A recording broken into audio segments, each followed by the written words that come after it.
Veni Creator Spiritus, mentes tuorum visita, imple superna gratia, que tu creasti pectora.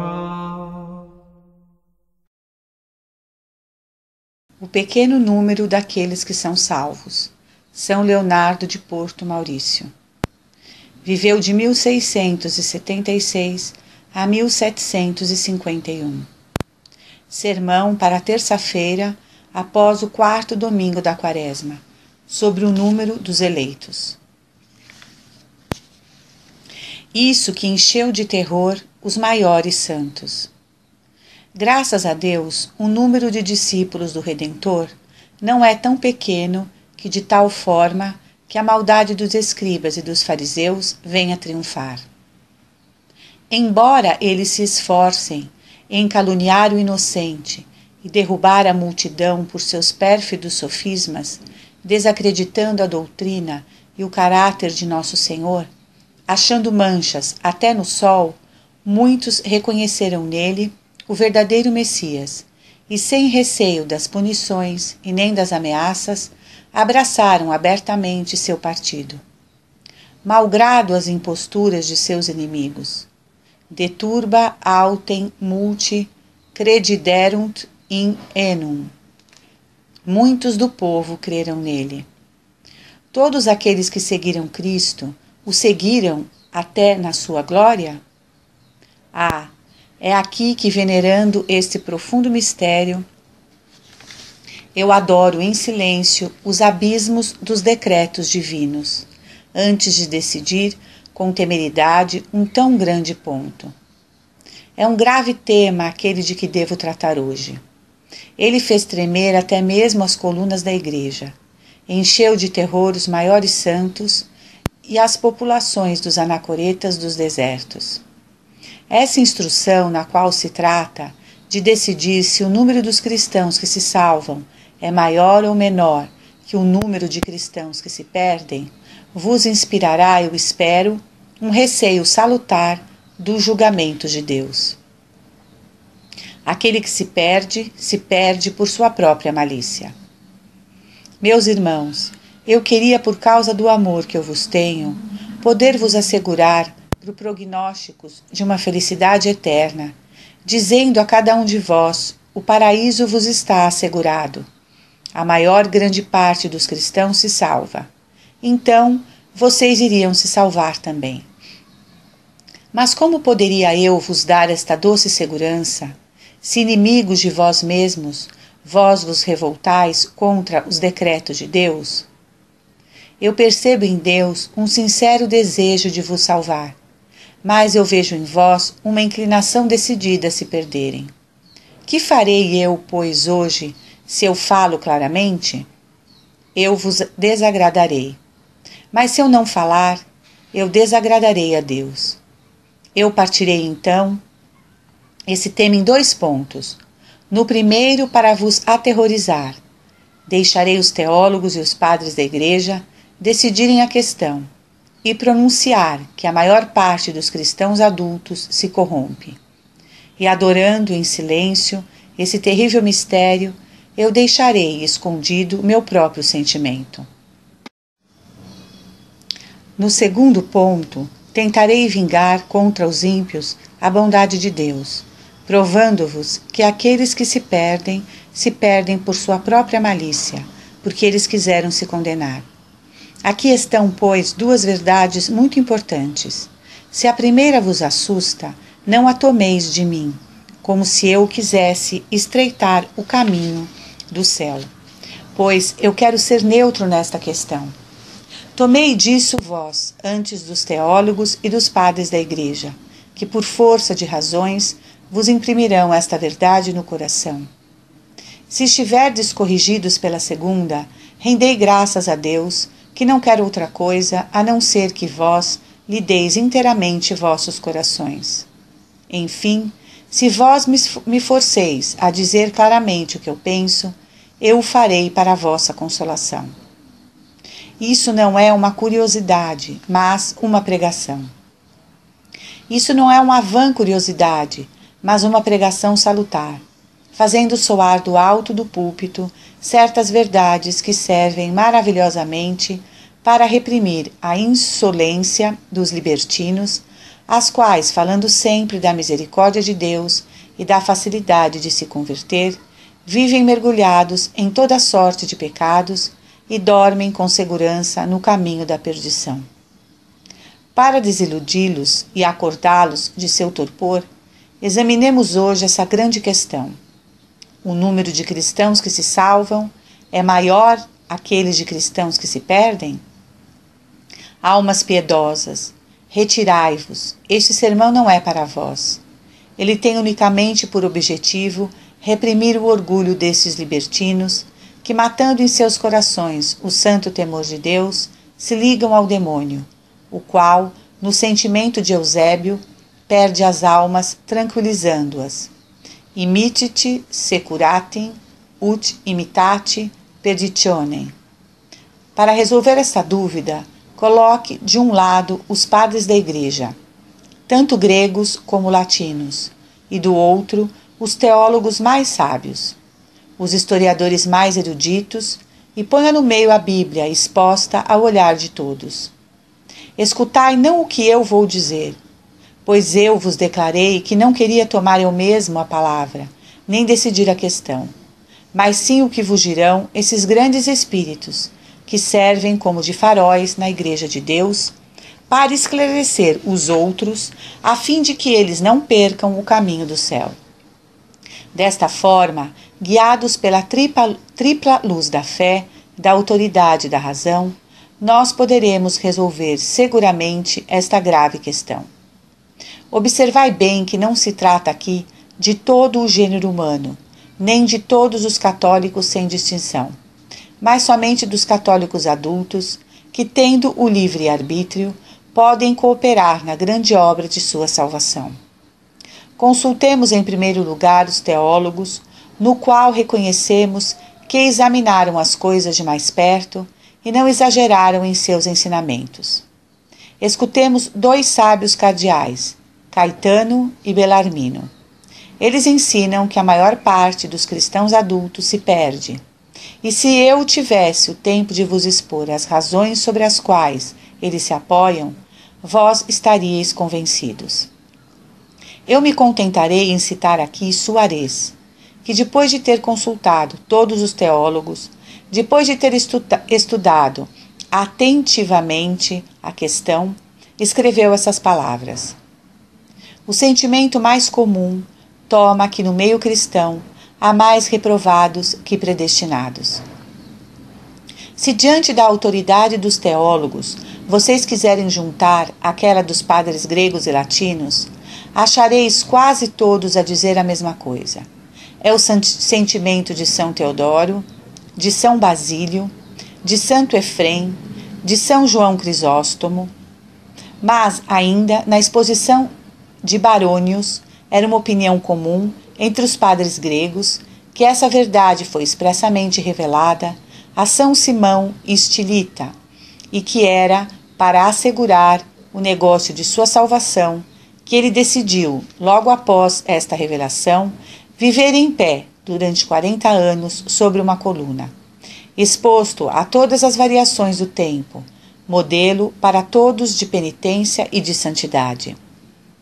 Consultai agora os padres latinos e vos escutareis, São Gregório Magno, dizer-vos em termos claros: muitos vêm a obter a fé, mas poucos o reino celeste.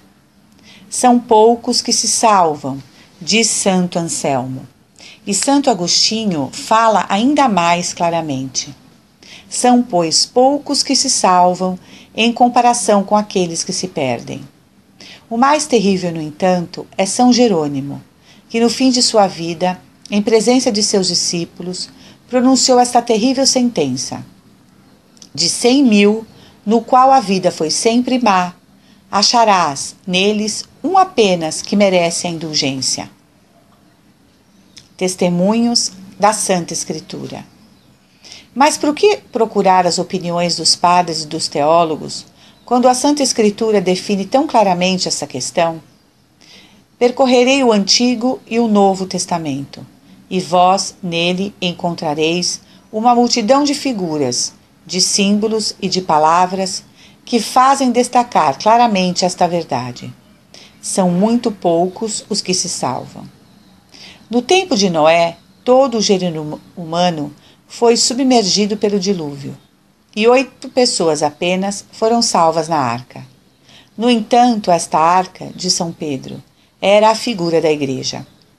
E essas 8 pessoas que se salvaram, retoma Santo Agostinho, significam que há muito poucos cristãos salvos, porque são muito poucos que renunciam sinceramente ao século, e que aqueles que não o renunciam mais do que por palavras, não pertencem, portanto, ao mistério representado por esta arca. A Bíblia nos diz que ainda que 2 hebreus, somente sobre 2 milhões, entraram na terra prometida depois da saída do Egito. 4 pessoas somente escaparam do incêndio de Sodoma e das outras vilas infames que pereceram com ela. Tudo isso significa que o número de reprovados, que devem ser jogados ao fogo como palha, supera em muito o número dos eleitos que o Pai Celeste deve recolher um dia como um precioso trigo no seu celeiro. Eu não terminaria, portanto, se começasse a falar aqui de todas as figuras pelas quais os livros santos confirmam esta verdade. Contentemo-nos de escutar o oráculo vivo da sabedoria encarnada, que respondeu nosso Senhor aos curiosos do Evangelho que lhe perguntaram: Senhor, serão poucos que se salvarão? Guardou ele o silêncio? Respondeu ele hesitando? Dissimulou ele seu pensamento com receio de aterrorizar a multidão? Não. Interrogado por um só, ele se endereçou a todos aqueles que estavam presentes. Vós me perguntais, disse-lhes ele, se são poucos os que se salvam? Aqui está a minha resposta. Esforçai-vos em entrar pela porta estreita, pois muitos, eu vos digo, procurarão entrar e não poderão. Quem fala aqui? É o Filho de Deus, a verdade eterna, que diz mais claramente ainda em outra ocasião: muitos são chamados, mas poucos são escolhidos. Ele nos diz: todos são chamados, e entre todos os homens, poucos são eleitos. Mas diz: muitos são chamados, quer dizer, como explica São Gregório, que entre todos os homens, muitos são chamados à verdadeira fé, mas entre eles são poucos os que se salvam. Essas palavras, meus irmãos, são de nosso Senhor Jesus Cristo. São elas claras? Elas são verdadeiras. Diga-me agora se é possível ter a fé em seu coração e não tremer. Exame dos diversos estados. Percebo que, falando assim de todos em geral, eu falto com o meu objetivo. Apliquemos então esta verdade aos diversos estados, e vós compreendereis que é preciso renunciar à razão, à experiência, ao senso comum dos fiéis, ou confessar que a maior parte dos católicos se perdem. Existe no mundo o estado mais favorável à inocência, onde a salvação parece mais fácil, e no qual nós temos uma mais alta ideia que aquele dos padres que são os tementes de Deus? Quem não acreditará, de primeira impressão, que a maior parte dentre eles são não somente bons, mas ainda perfeitos, e no entanto eu estou tomado de horror quando escuto São Jerônimo adiantar que, embora o mundo seja pleno de padres, deles apenas 1 sobre 100 padres vivem de uma maneira conforme o seu estado. Quando ouço um servo de Deus atestar que aprendeu por revelação que o número de padres que caem diariamente no inferno é tão grande que não lhe parecia possível restar ainda tantos padres sobre a terra. Quando escuto São João Crisóstomo escrever com lágrimas nos olhos: eu não creio que sejam muitos os padres que se salvam, mas eu creio no contrário, que o número daqueles que se perdem é bem maior. Olhai mais alto ainda, veja os prelados da Santa Igreja, os párocos tendo o encargo das almas. O número daqueles que se salvam entre eles é maior que o número dos que se perdem? Escutai Tomás de Cantimpré. Ele vos recordará um fato. Em seguida, encarregai-vos vós mesmos de tirar as consequências. Teve um sínodo em Paris. Um grande número de prelados e de párocos, encarregados de almas, ali se achavam.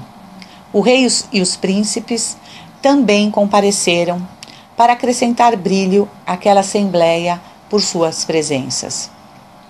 Um célebre pregador foi convidado a pregar, e durante a pregação de seu sermão, um horrível demônio apareceu-lhe e disse-lhe: Deixai de lado todos os teus livros.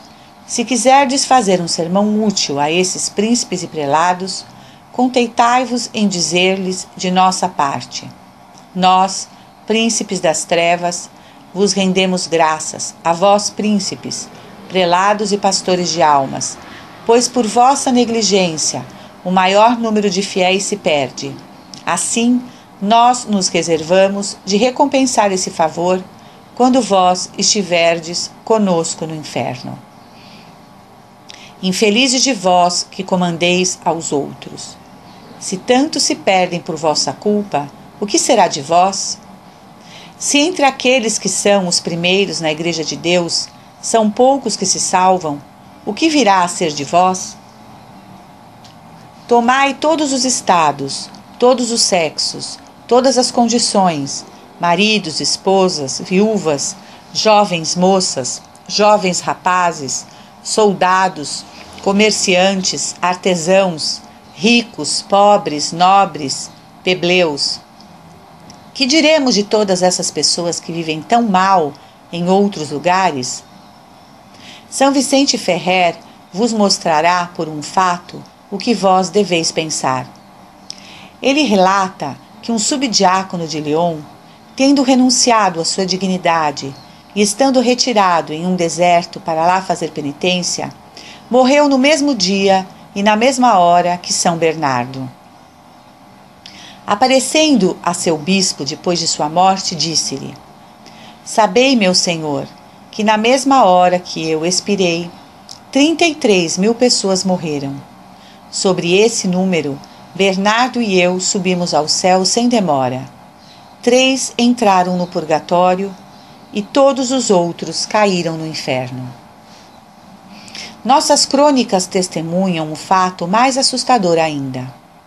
Um de nossos religiosos franciscanos, célebre por sua doutrina e sua santidade, pregando na Alemanha, representou com tanta força a feiura do pecado da impureza que uma mulher caiu morta de dor à vista de todos. Depois, voltando à vida, ela disse: Quando eu fui apresentada diante do tribunal de Deus, 60.000 pessoas chegaram lá ao mesmo tempo, de todas as partes do mundo. Sobre esse número, 3 foram salvas, passando pelo purgatório, e todo o resto foi condenado. Ó abismo do julgamento de Deus! De 33.000, 5 somente se salvaram. De 60.000, não tiveram senão 3 que foram ao céu. Pecadores que me escutais, de qual número sereis vós? Que tendes a dizer? O que pensais? Os 2 caminhos. Eu vejo que quase todos vós abaixais a cabeça, apreendidos de surpresa e de horror. Retirai, porém, vosso estupor, e ao invés de nos aliciarmos, tentemos tirar de nosso receio alguma vantagem.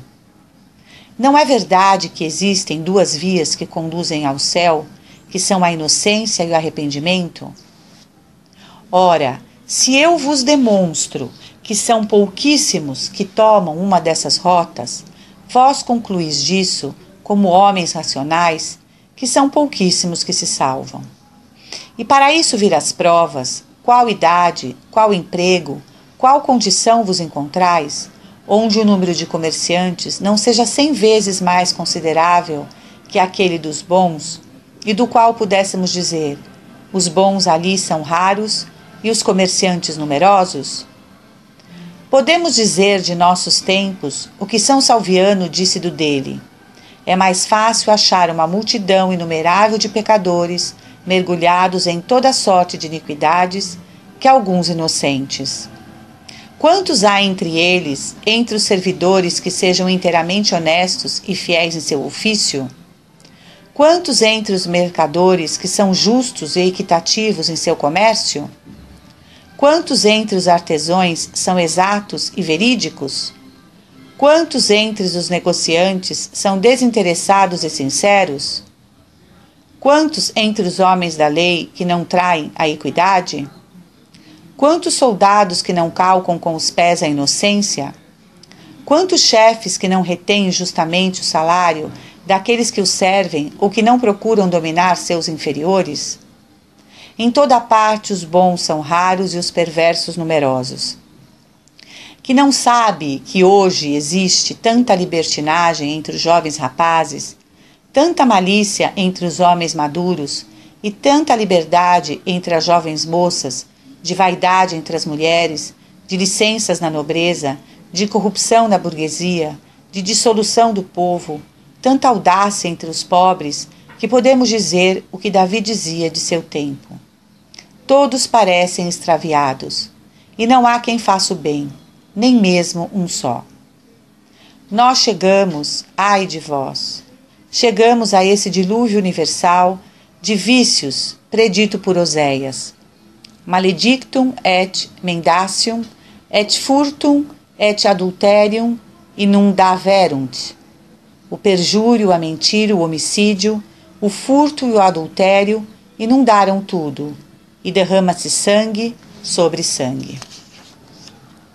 Percorrei as ruas e as praças, os palácios e as casas, as vilas e os campos, os tribunais e os cursos, e mesmo os templos de Deus. Onde achareis vós a virtude? Ai de nós! Diz São Silvano, à exceção de um grande e pequeno número que foge do mal, o que é a Assembleia dos Cristãos, senão um porão de todos os vícios? Não está a maior parte dos homens contaminados pelo vício da impureza? E não está São João correto dizendo: o mundo inteiro, se algo tão sujo pode ser aplicado, está sentado na maldade? Não sou eu quem vos diz, é a razão que vos força a crer que entre tantas pessoas que vivem assim tão mal, são pouquíssimos os que se salvam. As confissões. Mas a penitência, dizei-vos vós, não pode ela reparar com vantagem a perda da inocência? É verdade, concordo, mas sei também que a penitência é tão difícil na prática que ou ela perdeu extremamente o uso ou os pecadores abusam extremamente dela. Que isso só basta para vos convencer que são poucos os que se salvam por esta via. Oh, que esse caminho é de difícil acesso, estreito, semeado de espinhos, horrível de ver, duro para subir. Temos nele visto em toda parte traços de derramamento de sangue e de coisas que lembram tristes lembranças. Quantos fracos nada chegaram a ver? Quantos desistem no começo? Quantos caem fastigados no meio? Quantos se abandonam miseravelmente no fim? E quão poucos são os que nele perseveram até a morte? Santo Ambrósio declara que é mais fácil achar homens que guardaram a inocência que entre eles achar quem tenha feito uma penitência conveniente.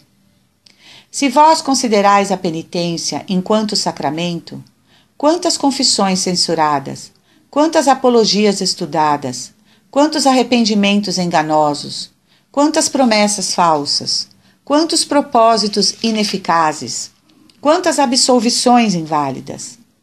Por acaso olhai como válida a confissão daquele que se acusa de seus pecados desonestos, do qual ele se guarda da ocasião próxima de levá-lo ao pecado, ou daquele que se acusa das injustiças manifestas, sem ter intenção de reparar o tanto que ele pode, ou daquele que apenas tendo confessado, recai nas mesmas iniquidades? Ó abusos horríveis de um tão grande sacramento! Um se confessa para evitar a excomunhão, o outro para dar-se a si mesmo a reputação de um penitente. Aquele se livra de seus pecados para acalmar seus remorsos. Esse é que se esconde por vergonha. Certos pecados ele acusa imperfeitamente por malícia, outros descobre por hábito. Aquele não se propôs ao verdadeiro fim do sacramento. Aquele falta-lhe a dor necessária. Ao outro falta um firme propósito.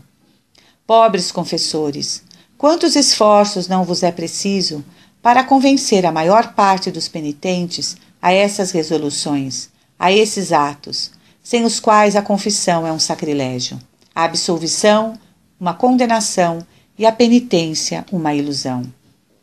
Onde estão agora aqueles que acreditam que o número dos eleitos entre os cristãos é maior que aquele de reprovados e que, para autorizar a opinião deles, convencem disso a maior parte dos católicos adultos que morrem em seus leitos, munidos de sacramentos da Igreja? Então, pois, a maior parte dos católicos adultos é salva? Oh, que belo raciocínio! É preciso dizer totalmente o contrário. A maior parte dos católicos adultos se confessa mal durante toda a vida.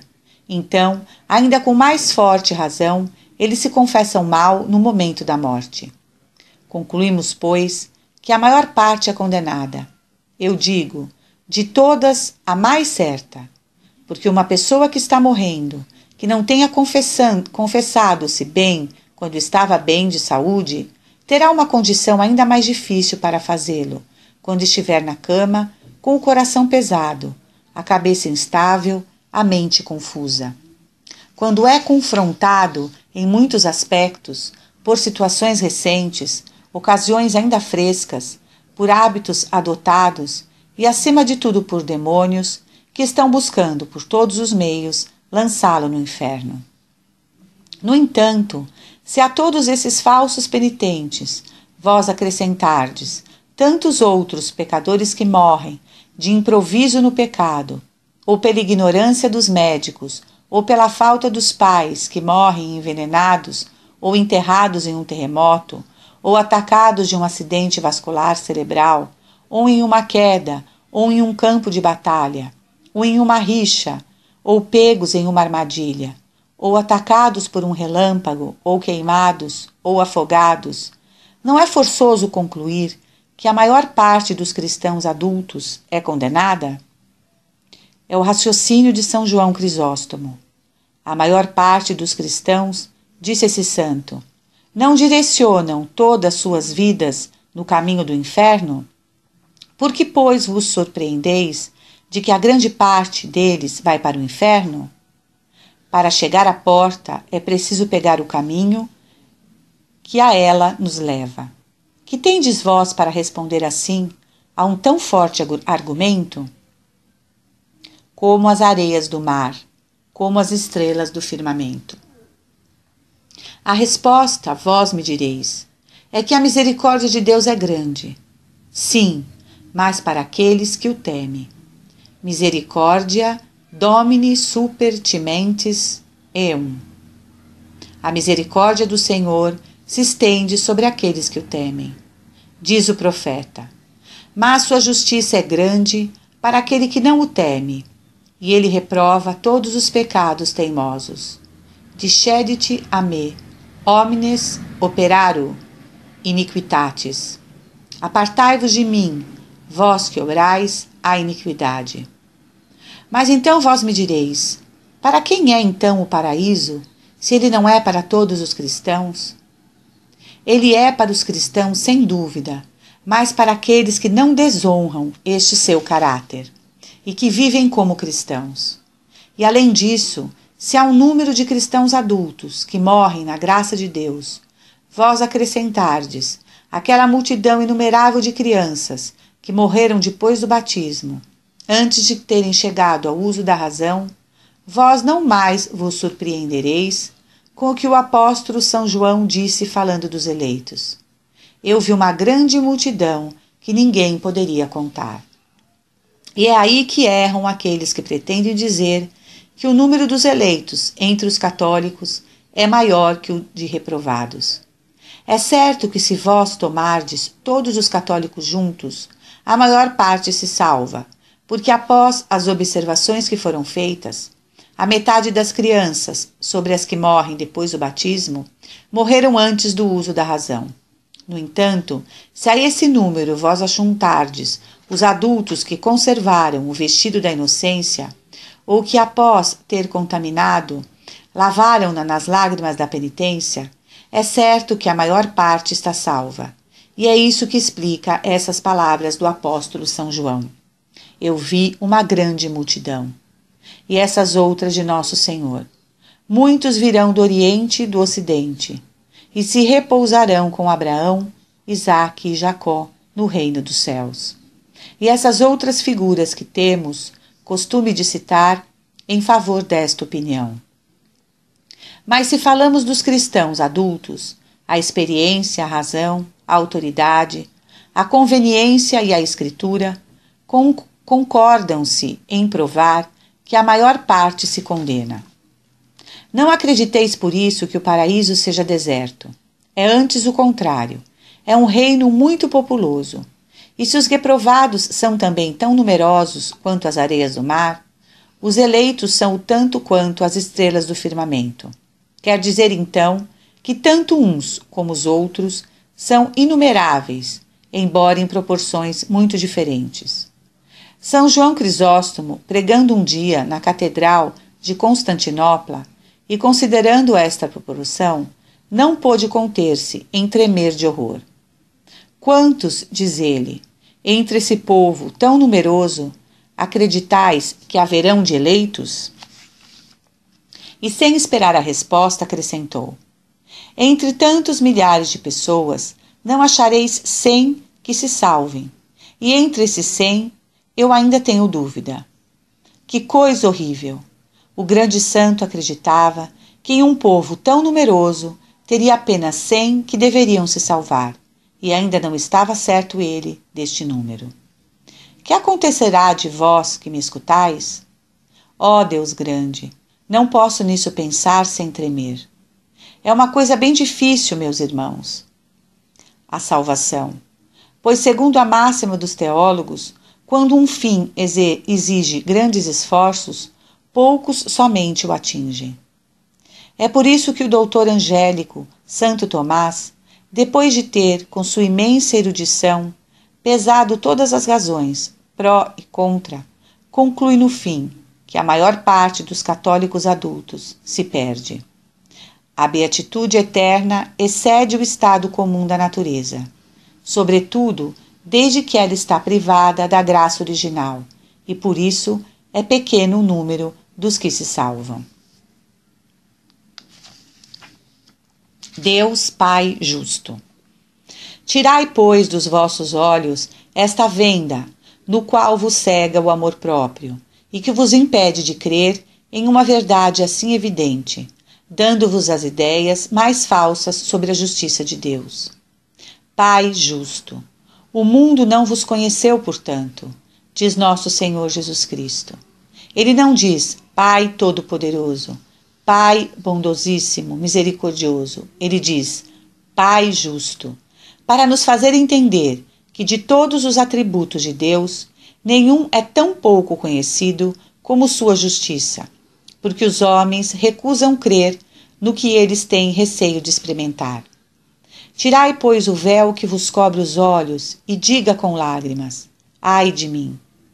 A maior parte dos católicos, a maior parte dos habitantes deste lugar, e talvez mesmo deste auditório, será condenada. Qual tema merece mais vossas lágrimas?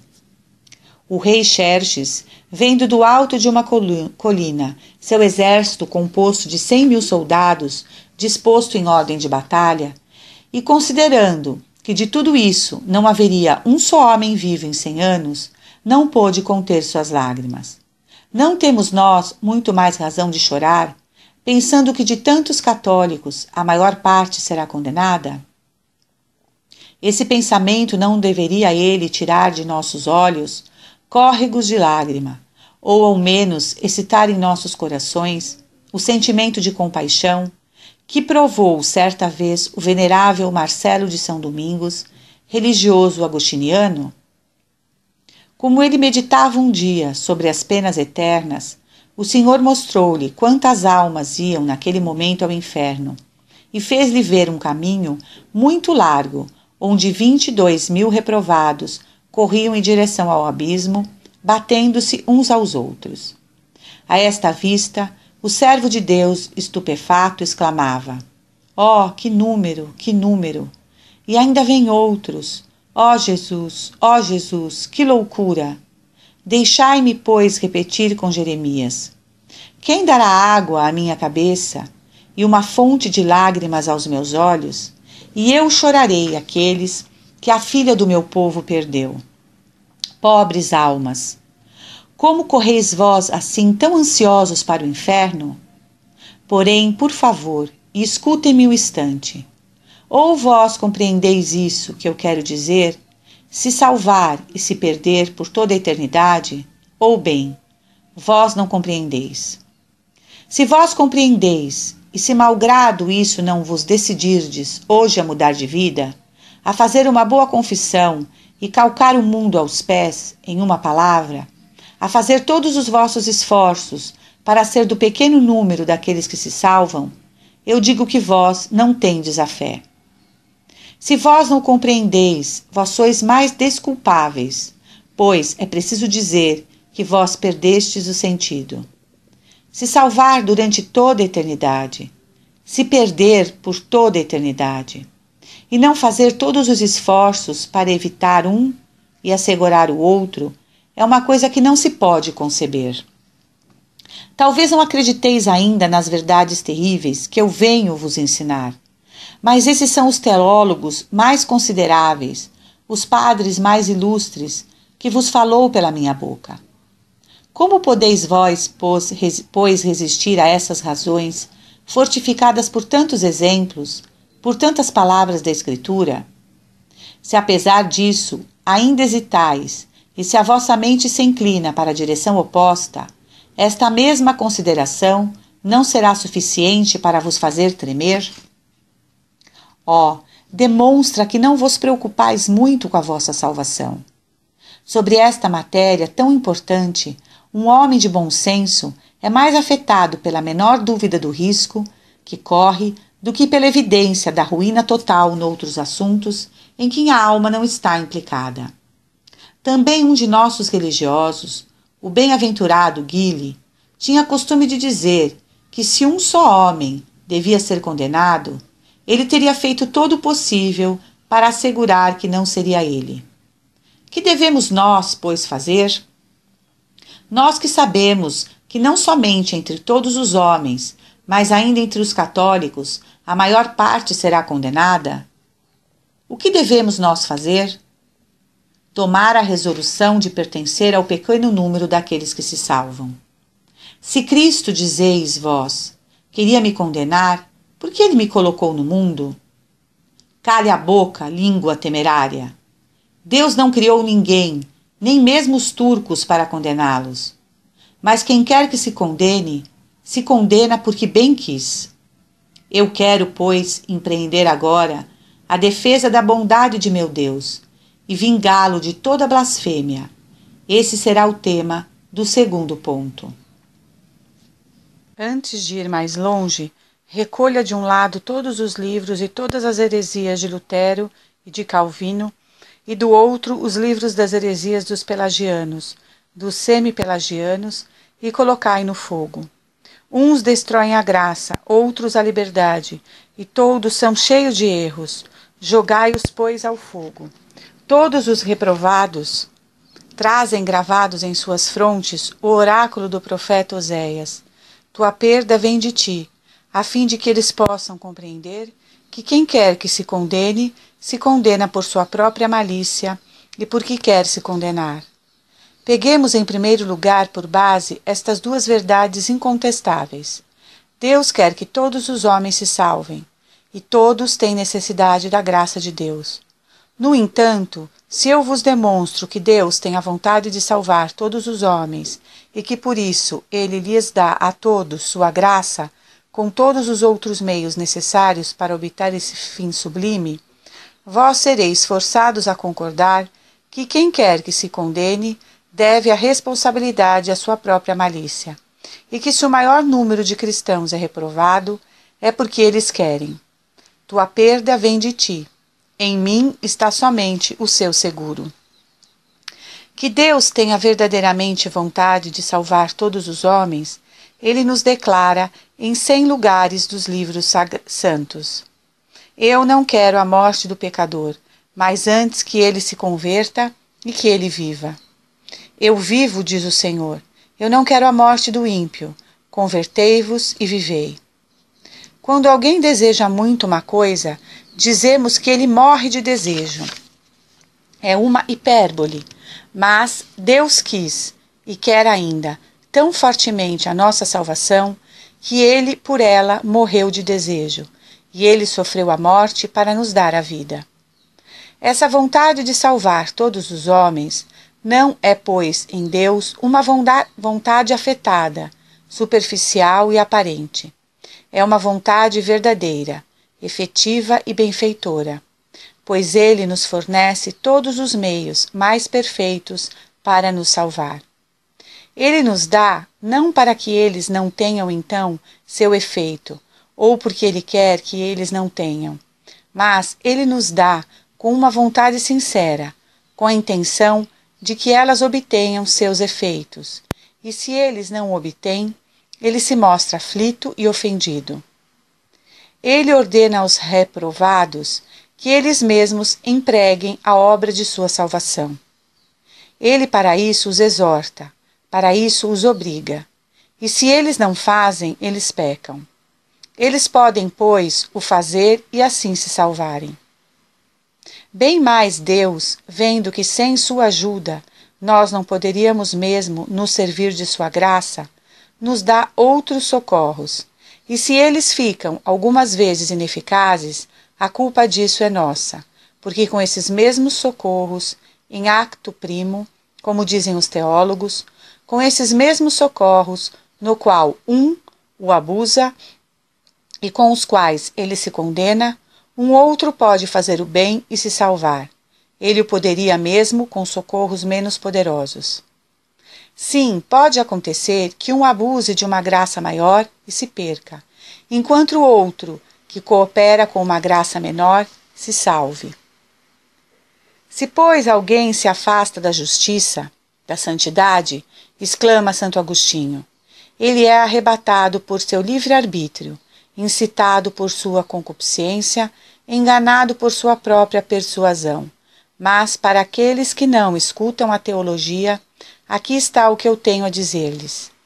Deus é tão bom que quando ele vê um pecador correndo para a sua perdição, ele corre atrás dele, chama-o, suplica-lhe e o acompanha até as portas do inferno. E o que não faz ele então para convertê-lo? Ele envia-lhe boas inspirações, santos pensamentos, e se ele não aproveita, ele se zanga, se indigna e o persegue. Vai ele ferir-lhe? Não. Ele deixa isso de lado e o perdoa. Mas o pecador não se converte ainda. Deus envia-lhe uma doença mortal. Tudo está acabado para ele, sem dúvida. Não, meus irmãos, Deus o cura. O pecador se obstina no mal, Deus procura na sua misericórdia algum novo meio. Ele lhe dá ainda 1 ano, e o ano acaba, e aceita dar ainda um outro. Mas, se malgrado tudo isso o pecador quer se lançar no inferno, que faz Deus? O abandona? Não, ele o toma pela mão. E enquanto ele tem um pé no inferno e outro fora, ele o exorta ainda, e suplica-lhe a não abusar de suas graças. No entanto, eu vos pergunto, se esse homem se condena, não é verdade que ele se condena contra a vontade de Deus? E por que ele quer se condenar? Venham dizer-me agora, se Deus queria me condenar, por que colocou-me no mundo? Não tem desculpa. Pecador ingrato, Aprendei hoje que se vós vos condenais, não é pois a Deus que é preciso responsabilizar, mas a vós e a vossa própria vontade. Para vos convencerdes disso, descei até as portas do abismo. De lá vos farei vir algum desses infelizes reprovados que queimam no inferno, a fim de que ele vos explique esta verdade. E aqui está um. Dizei-me quem és tu? Eu sou um pobre idólatra, nascido em uma terra desconhecida. Eu nunca escutei falar nem do céu, nem do inferno, nem do que eu sofro agora. Pobre infeliz, vai-te, não és tu que procuro. Que algum outro venha, ei-lo aqui. Quem és tu? Eu sou um cismático, dos últimos confins da Tartária. Eu vivi sempre em um estado selvagem, sabendo apenas que há um Deus. Isto não é o que eu pergunto, retornai ao inferno. E aqui está um outro. E tu, quem és? Eu sou um pobre herético do norte. Eu nasci sobre o polo, sem jamais ter visto nem a luz do sol, nem a luz da fé. Isso não é ainda o que eu quero. Retomai ao inferno. Meus irmãos, eu tenho o coração quebrado ao ver que entre os reprovados, esses infelizes que nunca reconheceram nada da verdadeira fé. Sabei, portanto, que a sentença de condenação foi pronunciada contra eles. Nós dizemo-lhes, perditio tua ex te. Eles se condenaram porque eles quiseram. Tua perdição está em ti. E quantos foram os socorros que eles receberam de Deus para se salvar? Não os conhecemos, mas eles sabem bem. E eles gritam agora, vós sois justos, Senhor, e vossos julgamentos são retos.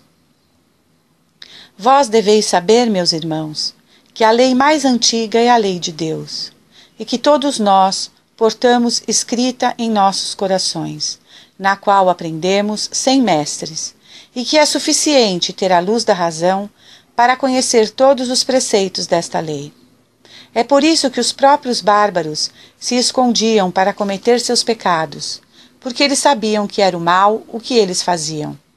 E eles estão condenados por não terem observado a lei natural que eles tinham gravado em seus corações.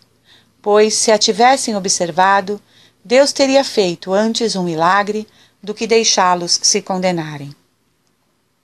Ele lhes enviaria alguém para os instruir e lhes dar outros socorros, nos quais eles se tornaram indignos por não viverem conforme as inspirações de sua própria consciência, que nunca faltou-lhes em advertir do bem que deviam fazer e do mal que deviam evitar. Assim também é sua consciência que os acusa no tribunal de Deus. É ela que lhes diz continuamente no inferno, perditio tua ex te, perditio tua ex te. Eles não sabem o que responder, e são forçados a confessar que eles mereceram essa sorte. No entanto, se esses infiéis não têm desculpa, terão desculpas para um católico, que tinha à sua disposição tantos sacramentos, tantos sermões e tantos socorros? Como ousa ele dizer, se Deus deveria me condenar porque me colocou ele no mundo? Como ousa ele falar assim, quando Deus lhe dá tantos socorros para se salvar? Terminemos, pois, de confundi-lo. A sorte dos católicos pecadores. Respondei vós que sofreis nos abismos. Há católicos entre vós? Oh, se há, e quantos? Que um deles venha, pois, aqui. É impossível, eles estão extremamente no fundo, e para fazer-os vir, precisaria revirar completamente o inferno. É mais fácil para um daqueles que ali caem. Eu me dirijo, pois, a ti que vives no hábito do pecado mortal, no ódio, na lama do vício impuro, e que a cada dia te aproximas ainda mais do inferno. Pare, retornai no sentido contrário. É Jesus que te chama, e que por suas feridas, como que sendo tantas vozes eloquentes, te gritam. Meu filho, se tu te condenares, tu não terás a queixar senão de ti. Perditio tua ex te. Elevai os olhos e veja quantas e quantas graças eu te enriqueci, a fim de assegurar sua salvação eterna. Eu poderia te fazer nascer em uma floresta de bárbaros, foi o que fiz a muitos outros, mas fiz-te nascer na fé católica. Fiz com que fosses educado por um bom pai e uma mãe excelente, com as instruções e ensinamentos mais puros. Se for condenado apesar de tudo isso, a quem será atribuída a falta? A ti, meu filho, a ti. Perditio tua ex te. Eu tive paciência contigo. Eu te escutei durante longos anos. Eu te escuto ainda hoje na penitência. Se malgrado tudo isso, te condenas, de quem é a falta? É tua, meu filho, é tua. Perditio tua ex te. Tu sabes quantos são mortos em reprovação diante dos teus olhos. Esses eram uma advertência para ti. Sabei quantos outros eu recoloquei no bom caminho para te dar o bom exemplo. Tu te lembras o que te disse esse excelente confessor? Fui eu quem o fiz dizer. Não te exortou ele para que mudes de vida, a fazer uma boa confissão? Era eu quem lhe inspirava. Lembra-te daquele sermão que te tocou o coração? Fui eu quem havia conduzido, e aquilo se passou entre mim e ti, no segredo de teu coração. Tu não o saberás esquecer. Essas inspirações interiores, esses conhecimentos tão claros, esses remorsos contínuos de tua consciência, tu ousarás negá-los? Tudo isso eram tantos socorros de minha graça, porque eu queria te salvar. Eu os recusei a tantos outros, e eu lhes dei a ti, porque eu te amei eternamente. Meu filho, quantos outros, se eu lhes falasse também eternamente, o que eu te falo hoje, se recolocariam no bom caminho. E tu me viras costas. Escute o que eu vou te dizer, e serão minhas últimas palavras. Tu me custaste sangue. Se malgrado este sangue que eu derramei por ti, tu queres se condenar, não te queixes de mim. Não acuse outro a não ser a ti. E durante toda a eternidade não esqueça que se tu te condenas contra a minha vontade. Tu te condenas porque tu queres te condenar. Perditio tua ex te.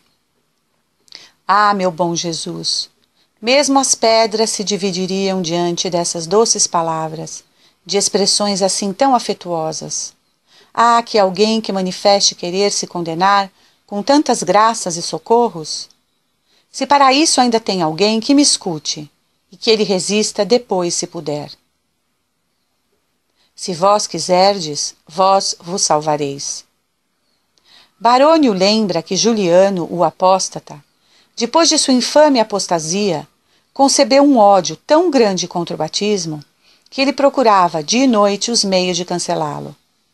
Ele preparou para isso um banho com sangue de cabras e se colocou nele, querendo com esse sangue impuro de uma vítima consagrada a Vênus retirar de sua alma o caráter sagrado do batismo. Essa conduta vos parece abominável, mas se Juliano tivesse atingido seu desejo, é certo que ele sofreria muito menos no inferno. Pecadores, o conselho que eu quero vos dar vos parecerá sem dúvida estranho, e no entanto, para conseguir o bem, esse conselho, pelo contrário, inspirado por uma tenra compaixão por vós. Eu vos conjuro, pois, de joelhos, pelo sangue de nosso Senhor Jesus Cristo e pelo coração de Maria, que mudem de vida, que vos recoloqueis no caminho que conduz ao céu, e de fazer tudo o que vós puderdes para pertencerdes ao pequeno número dos eleitos. Se ao invés disso, vós quereis continuar a caminhar na via que conduz aos infernos, achai ao menos o meio de cancelar de vós o batismo. Infelizes de vós, se vos transportais ao inferno, tendo gravado em vossa alma o nome sagrado de Jesus Cristo e o caráter sagrado de cristão. Vossa confusão por causa disso será ainda maior. Fazei, pois, isso que eu vos aconselho. Se não quer vos converter, ide a partir de hoje, pedir ao vosso pároco para tirar vosso nome do registro dos batizados, a fim de que não reste mais nenhuma lembrança que fostes cristão. Suplicai ao vosso anjo da guarda de cancelar de seu livro as graças, as inspirações e os socorros que ele vos deu por ordem de Deus, pois infelizes de vós, se ele os lembrar. Dizei a nosso Senhor que ele retome para si a sua fé, o seu batismo e os seus sacramentos.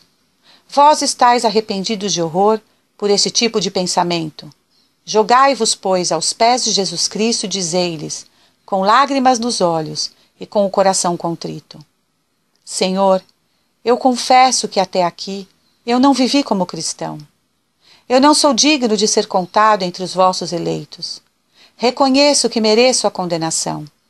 Mas vossa misericórdia é grande, e cheio de confiança em vossa graça, eu protesto que eu quero salvar a minha alma, e portanto sacrifico minha fortuna, minha honra e até mesmo minha vida, contanto que eu salve a minha alma. Até aqui eu fui infiel, eu me arrependo, eu deploro e detesto minha infidelidade, e vos peço, disso humildemente, perdão. Perdoai-me, meu bom Jesus, e fortificai-me ao mesmo tempo, a fim de que eu me salve. Eu não vos peço nem riquezas, nem honras, nem prosperidade. Eu peço apenas uma coisa, a salvação da minha alma. E vós, ó Jesus, que dizeis? Aqui está a ovelha errante que voltou a vós. Ó bom pastor, abraçai esse pecador arrependido. Abençoai suas lágrimas e seus suspiros. Ou antes, abençoai esse povo, tão bem disposto, e que não quer mais buscar outra coisa, além da sua salvação. Protestemos, meus irmãos, aos pés de nosso Senhor, que nós queremos, custe o que custar, salvar nossa alma. Falemo-lhes com lágrimas nos olhos. Bom Jesus, eu quero salvar a minha alma. Ó benditas lágrimas, ó bem-aventurados suspiros. Eu quero, meus irmãos, mandar-vos novamente hoje todos os consolos. Se, pois, vós me pedis meus sentimentos sobre o quanto o número dos eleitos, ei-lo aqui. Quer tenham muitos ou poucos eleitos, eu digo que aquele que quer se salvar, se salva, e que ninguém se perde se não quer se perder. E se é verdade que são poucos que se salvam, é porque existem poucos que vivem bem. De resto, comparem essas duas opiniões. A primeira, que diz que a maior parte dos católicos é condenada. A segunda, que pretende ao contrário, que a maior parte dos católicos é salva. Representai-vos um anjo enviado por Deus para confirmar a primeira opinião, que venha dizer-vos não somente que a maior parte dos católicos é condenada, mas que de toda esta multidão aqui presente, um apenas será salvo.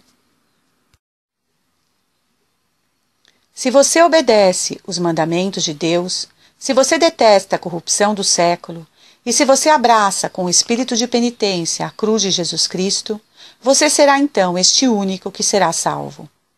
Representai-vos em seguida que este anjo volta entre vós, e que para confirmar a segunda opinião, ele vos diz que não somente a maior parte dos católicos é salva, mas que todo este auditório, uma só pessoa será condenada, e todos os outros se salvarão. Se você continua depois disso, com vossas deteriorações, vossas vinganças, vossas ações criminais e com vossas impurezas, vós sereis então este único que será condenado. Para que serve, pois, saber se são poucos ou muitos que se salvam? Empregai-vos em garantir vossa salvação certa, por vossas obras boas. Nos diz São Pedro: se vós quiserdes, vós vos salvareis, disse São Tomás de Aquino à sua irmã, que perguntou-lhe o que ela devia fazer para ir ao céu. Eu vos digo a mesma coisa, e aqui está como prova minha asserção. Ninguém se condena se não peca mortalmente, isto é, de fé. Ninguém peca mortalmente se não quer. É uma proposição teológica incontestável. Logo, ninguém vai ao inferno se ele não quer. A consequência é evidente. Isso não é suficiente para vos consolar? chorai os pecados passados. Confessai-vos bem, não pequem mais no futuro. E se vós sereis todos salvos. Por que, pois, tanto te atormentar, desde que é certo que para ir para o inferno é preciso pecar mortalmente, e que para pecar mortalmente é preciso querer? E, por consequência, não vamos ao inferno somente se queremos? Isso não é uma opinião, mas uma verdade incontestável e bem consoladora. Que Deus vos faça compreender e vos abençoe. Amém.